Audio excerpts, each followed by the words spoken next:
La Edad de Piedra, una época en la que solamente tenías que preocuparte de cazar algún mamut, evitar que un león cavernario te comiese, inventar el arte y bueno, la especie había que sacarla adelante, ¿no? En general, una buena vida, si sobrevivías tu infancia, porque la mitad de las personas no lo conseguirían. Pero ¿cómo crees que lo harías tú en esa situación? ¿Tienes lo que hace falta para sobrevivir en una edad de hielo? Veamos si pasas el test. Si tienes las habilidades físicas o mentales necesarias para enfrentarte a una época donde los humanos no éramos dueños del planeta.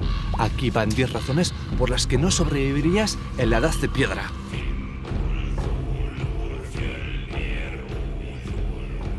Los humanos no tenemos garras, no tenemos dientes afilados ni fuerza excesiva en el mundo animal. Nuestra ventaja siempre ha sido la inteligencia, que bueno, habría que verlo en algunos. Y también la resistencia física a la hora de perseguir animales durante un largo periodo de tiempo. En el pasado utilizamos nuestra inteligencia para inventar herramientas, con las que procesar mejor la comida o poder cazar. Pero este conocimiento se transmitía en una línea continua dentro de una tribu. Nosotros, hoy en día, sin un cuchillo seguramente de metal, ya os digo yo que no podríamos hacer mucho. Para empezar, tendrías que saber qué tipo de piedra buscar para intentar crear algo. ¿Te interesa el sílex o la obsidiana? Eso sería solo el primer paso. Ahora necesitarías un objeto percutor, algo con lo que trabajarlo, quizás un hueso, una asta de ciervo, otra piedra con el que sacarle lascas más finas. Alguna de estas lascas te daría algo con lo que empezar a cortar. De verdad, esto ahora lo paso por aquí y me cortaría fácilmente, está afilado, pero no creáis que vais a poder conseguir mucho más sin un tutorial de YouTube a vuestro lado. Todo esto nos lleva a un problema bastante grande. Sin herramientas adecuadas, tu alimentación empeoraría bastante. No podrías despiezar un animal de forma eficiente, lo que significa que desperdiciarías gran parte de su carne y nutrientes. No tendrías la opción de hacer un raspador para curtir las pieles y el cuero. Al mismo tiempo, no tendrías la herramienta necesaria para hacer un cuenco de madera o de cortezas de árboles donde transportar objetos o el agua. Sin saber cómo trabajar bien la piedra, ¿cómo harías una buena lanza o un objeto para tu defensa? Y son cosas que algunos de nosotros puede que hayamos practicado, pero siempre utilizando objetos comprados y encima de acero. En cierta manera quedarías relegado a una dieta de raíces y frutas, y suerte si las encuentras, porque lo que reinó gran parte de nuestro planeta durante la Edad de Piedra fue una glaciación, donde sobrevivir era extremadamente difícil.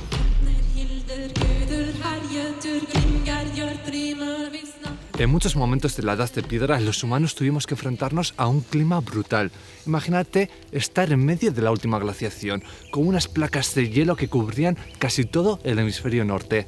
No estamos hablando de frío, estamos hablando de frío extremo, donde las temperaturas se mantendrían constantemente en menos 20, menos 30 grados. Y el frío es una de las principales razones de por qué, cuando se habla de la prehistoria, gracias a las condiciones climáticas históricas, se preserva mucha más información aquí que en lugares como África. Y para centrar bien el vídeo, ya que la Edad de Piedra es un periodo demasiado amplio, hablaremos principalmente del Paleolítico Superior y el Mesolítico, épocas en las que los sapiens ya se habían esparcido alrededor de casi todo el planeta. A ver, en este punto hay que matizar que incluso en la plenitud de las glaciaciones habría zonas bastante habitables, como en el norte de África, donde el clima sería más templado, e incluso en Europa y Asia se darían refugios climáticos en la cordillera cantábrica por diferentes razones geográficas, quizás también en el Mediterráneo, pero sí, haría bastante más frío que hoy en día. De cualquier manera, los humanos se adaptaron perfectamente al frío, no tendrían ropa sintética que se secaba al momento o unas buenas botas de Gore-Tex, pero sí sabrían fabricar buenas prendas curtiendo el cuero, las pieles, que abrigaban bastante, no podemos negarlo. Aunque estuvieses en una zona fría y hicieses un refugio,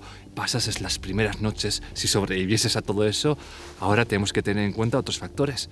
Por ejemplo, los animales empezarían a acecharte. En la Edad Media, los osos y los lobos aún eran bastante comunes. En la época romana, aún podrías encontrarte algún león suelto en ciertas partes de Europa, pero la fauna, o mejor dicho, la megafauna que habitó nuestro planeta en la Edad de Piedra, sería letal para nosotros.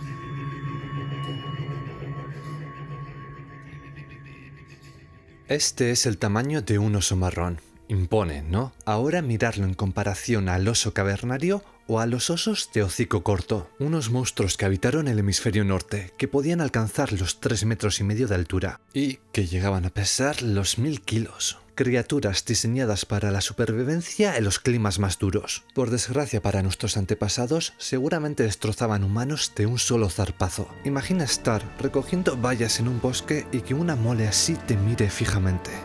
Los humanos de la prehistoria solamente tenían dos opciones para sobrevivir: intentar ahuyentarlos a toda costa o contar con un grupo lo suficientemente armado y con una estrategia clara para ahuyentarlos. Y aún así la balanza se decantaría a favor de estos colosos peludos. Y lo peor es que estos no serían los únicos bichos de los cuales nos tendríamos que preocupar. Por ejemplo, en Eurasia había otro problema enorme: el león cavernario. No es el típico león que ves en los documentales de la sabana. Este era más grande, más fuerte y sin melena, adaptado para el frío. Se cree que podría cazar hasta mamuts, así que imagínate lo que haría en un humano despistado. Y si piensas que podrías refugiarte en cuevas, error. Ahí se encontrarían las hienas gigantes y los lobos enormes. Pero quizá el monstruo más aterrador de todos fuera el tigre de dientes de sable. Diferentes felinos que se esparcían por el globo, con colmillos enormes, diseñados para matar con rapidez. Estos depredadores eran veloces, con extremidades largas, adaptadas para la persecución. Su mordida estaba especializada para desgarrar carne con una eficacia brutal. Los humanos del pasado eran considerablemente más fuertes y robustos que nosotros, y ya lo pasaba mal en aquella época. Imagínate a ti en esa situación. Y lo curioso es que hará 12.000 años esta megafauna de la que hemos hablado se extinguió. Teorías hay bastantes, si queréis lo trataremos en un futuro vídeo, pero lo interesante es que hasta ese punto los humanos no estábamos en lo alto de la cadena alimenticia. Podríamos ser parte del menú también. Imagínate llegar a aquella época rodeado de la megafauna que hemos mencionado. Aunque tuvieses conocimientos de caza o pesca con herramientas actuales, conseguir comida en el Paleolítico para una persona moderna sería extremadamente difícil.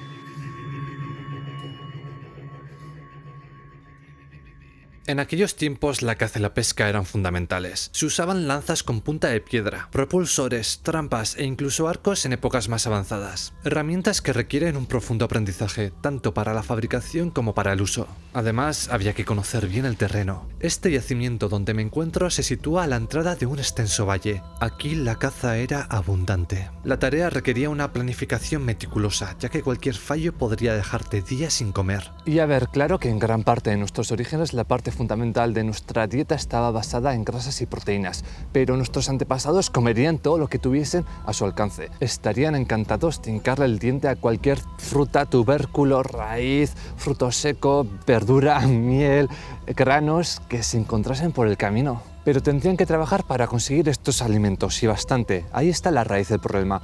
Hoy, si vemos una manzana en el supermercado, sabemos que es comestible, pero en aquella época las frutas aún estaban sin domesticar. Serían mucho más pequeñas, físicamente diferentes y también bastante menos dulce. Algunas de las que podrías encontrar serían moras, fresas silvestres, avellanas o bellotas. Pero tendrías que saber cómo procesarlas. Algunas, como las bellotas de roble, contienen taninos que hay que eliminar con abundante agua antes de comerlas. En otras estaciones podrías encontrar brotes tiernos, hojas comestibles, fruta, aunque seguramente no seríamos capaces de reconocerlas, por lo que ¿cómo evitarías las intoxicaciones? En definitiva, sin un conocimiento profundo del entorno podrías morir de hambre, básicamente con comida enfrente tuya, por muchos conocimientos que tuvieses de plantas actuales, de recursos en los bosques modernos. Estos puede que no te sirviesen para nada, y ya ni hablar del agua. Podríamos pensar que sería bastante más limpia, pero tenemos que tener en cuenta las bacterias y parásitos de aquella época para los cuales no estaríamos adaptados, y al beber agua de un lago o un río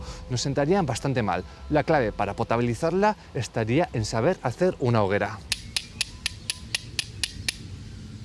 Aún en tiempos modernos, encender una hoguera en situaciones donde haga mucho frío o viento, haya humedad, es extremadamente complicado. Aunque utilicemos ferrocerios o mecheros, que son ideales para esta tarea, mirad las chispas que saca esto, pero en una glaciación, en la edad de piedra en el Paleolítico, encender una hoguera, eso sí que era difícil.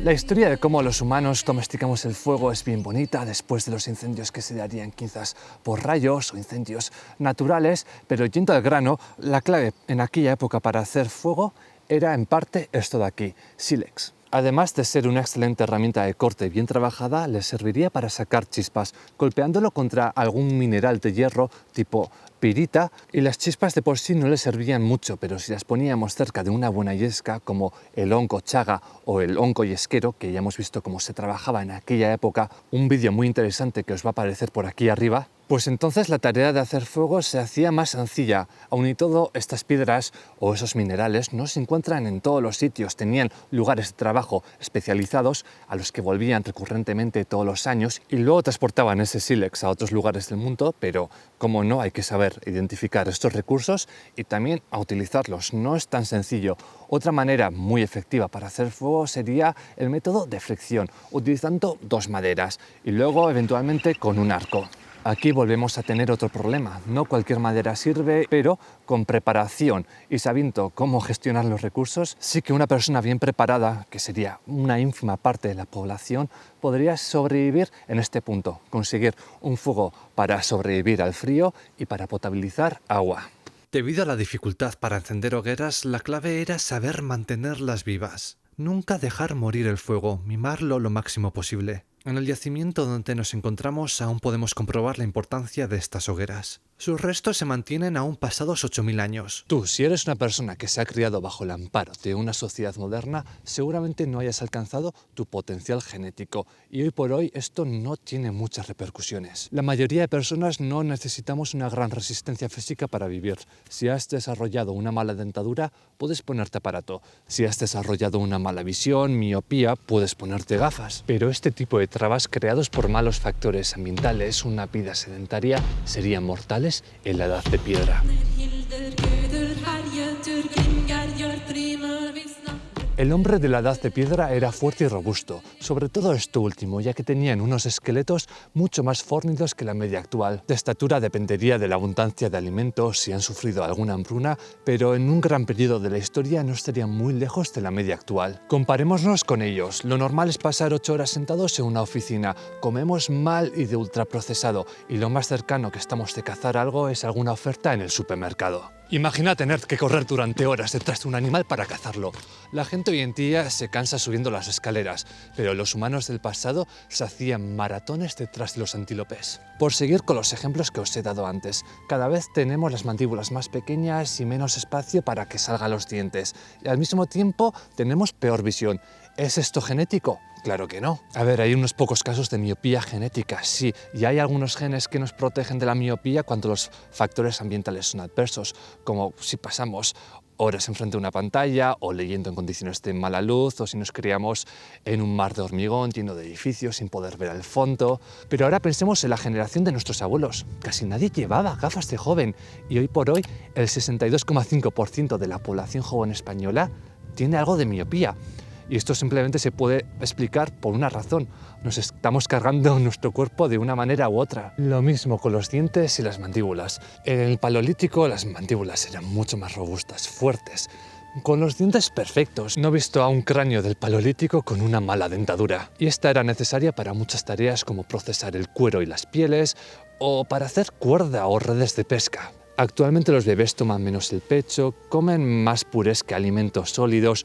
Una vez son niños tampoco se les suele dar bastantes comidas que requieren mucho masticado y pasan cada vez más tiempo con la boca abierta, factores que hacen que no desarrollemos nuestra mandíbula maxila en su plenitud. Y claro, si no creamos espacio para los dientes, estos no van a salir bien. Importante, si tienes hijos jóvenes o piensas tenerlos, investiga bien sobre este tema porque puede que le ahorres bastantes problemas. Lo que quiero decir es que aunque el ADN nos dé potencia para ser físicamente capaces, la vida moderna nos ha dejado con un cuerpo que en el contexto de la Edad de Piedra puede que no fuese suficiente. Y esto claro que no afecta a todas las personas modernas, es una generalización, no todos han estado expuestos a tantos factores negativos ambientales. Ahora bien, pensemos que has conseguido sobrevivir al frío, quizás hayas conseguido hacer un fuego o estés en una zona más templada. Has demostrado inteligencia y adaptabilidad y en algún momento u otro seguramente te encuentres con un grupo de personas. Puede ser tu salvación, solo no vas a llegar muy lejos, pero integrarse en una tribu sería extremadamente difícil.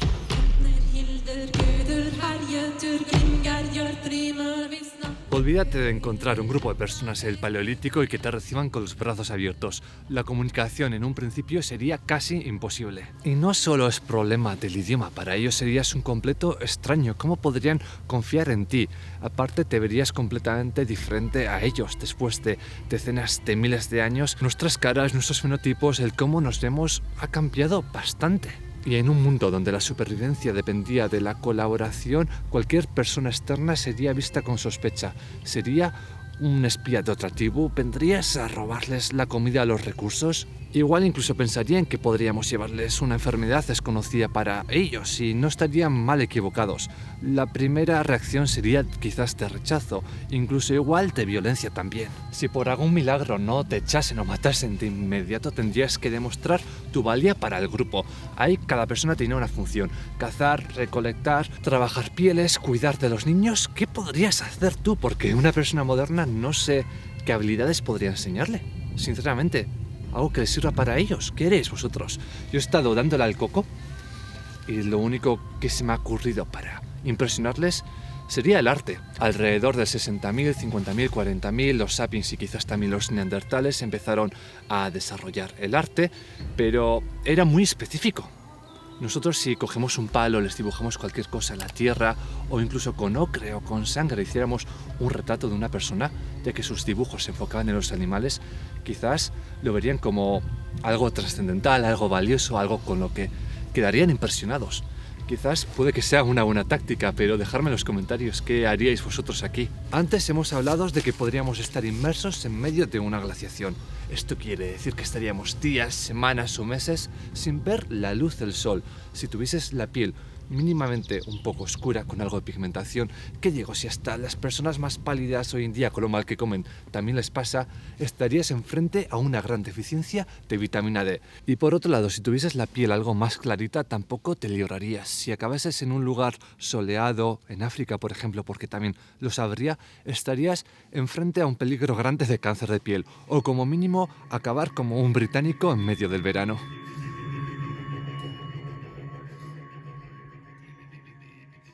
Los humanos, como los animales, nos adaptamos al entorno. Si hay alguna característica o mutación ventajosa a largo plazo, tiende a extenderse. De ahí vienen, por ejemplo, las diferentes tonalidades de pigmentación según el lugar geográfico. Los humanos producimos vitamina D al exponernos al sol. Esta vitamina es fundamental para la absorción de calcio y para el sistema inmunológico.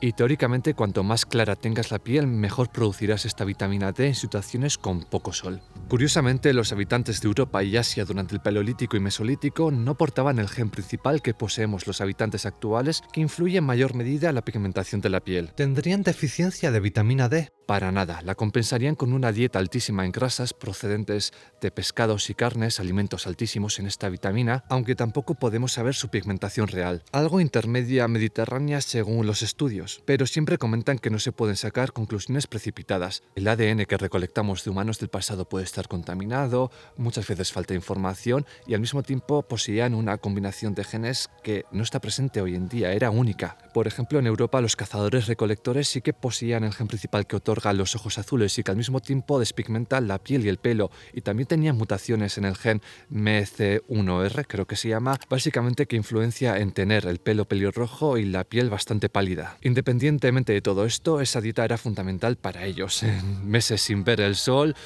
necesitas vitamina D de algún sitio, por muy pálido que seas, y tenemos un ejemplo muy reciente de una población que se subsistía a base de esta dieta, y es la de los inuit en el Ártico. Tradicionalmente han seguido una dieta altísima en pescados grasos y carnes, y realmente tenían pocas incidencias de salud. Con la introducción de la dieta moderna alta en harinas refinadas, alimentos ultraprocesados, dejaron de obtener esta vitamina D de forma natural, y al vivir en un lugar con tal débil exposición solar, la cantidad de enfermedades que empezaron a sufrir explotó. Y a ver, hoy en día esto se soluciona fácil con suplementos de vitamina D, incluso creo que a los inmigrantes se les ofrece a Europa cuando llegan, porque si no podrían tener bastantes problemas de salud, pero en esa época, si no seguías esa dieta, si no consumías cantidades enormes de pescado, lo tenías crudo. Y todo lo contrario también podría pasar.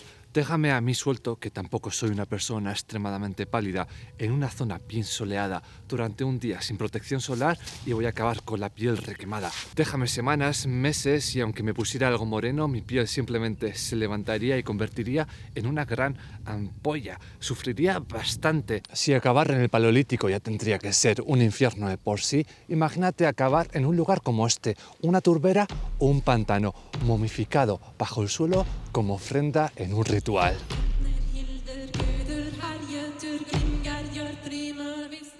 Estos cuerpos que estáis viendo se conocen como momias de pantano. Son restos humanos increíblemente bien conservados encontrados en turberas de Europa, especialmente en Escandinavia, Irlanda, Alemania y los Países Bajos. Estos cuerpos, gracias a la acidez del agua, la falta de oxígeno y la presencia de musgos que liberan sustancias antibacterianas, han llegado hasta nuestros días con la piel, el cabello e incluso los órganos internos prácticamente intactos. La mayoría de ellos datan de la Edad de Hierro, pero también hemos encontrado ejemplos del Mesolítico. El más antiguo datado es el hombre de Colbier, de hace 10.000 años, del cual, bueno, no queda mucho. 10.000 años son 10.000 años, incluso dentro de un pantano, pero tenemos numerosos ejemplos como el hombre de Tolun, encontrado en Dinamarca con una soga alrededor del cuello, o el hombre de Lidow, que se descubrió que sufrió bastantes heridas antes de morir, y al final son muchos cuerpos hallados con marcas de estrangulamiento, golpetazos, apuñalamientos que sugieren que las ejecuciones eran brutales o ceremoniales. Pero ¿por qué iba a acabar alguien enterrado en un pantano en vez de en una tumba normal? Al menos el porqué de esta práctica en un grupo cultural o étnico está documentada así desde tiempos romanos. Así nos decía el romano Cornelio Tácito a la hora de escribir la Germania del siglo I. A los cobardes e inútiles para la guerra y a los infames que usan mal de su cuerpo ahogan en una laguna cenagosa, echándoles encima un zarzo de mimbres. Algo que sugiere que era el destino de criminales o personas que habían trascendido y roto tabús sociales bastante importantes en la época. Ay, que me hundo completamente. Lo curioso del porqué de este tema es que en muchas culturas y religiones de la antigüedad se creía en la reencarnación, unida a la carne, al cuerpo. Y si echabas una persona aquí, no dejabas que su cuerpo se descompusiera. En su entender, no dejabas que su alma se liberase. Esta puede ser una explicación, pero las habrá miles. Es un tema bastante interesante, me gustaría tratarlo a fondo en un vídeo. Hay decenas y decenas de hombres que han salido en pantanos, se conserva su rostro perfectamente, es impresionante, e intentaré trabajarlo en profundidad en otro vídeo. Si alguna vez te has quejado de un dolor de muelas o has tenido un problema de salud a lo largo de tu vida, imagínate ahora enfrentarte a una cirugía en pleno Paleolítico, sin medicina, sin anestesia y solamente realizada con herramientas de sílex afiladas. Bienvenidos al infierno de la medicina en la Edad de Piedra.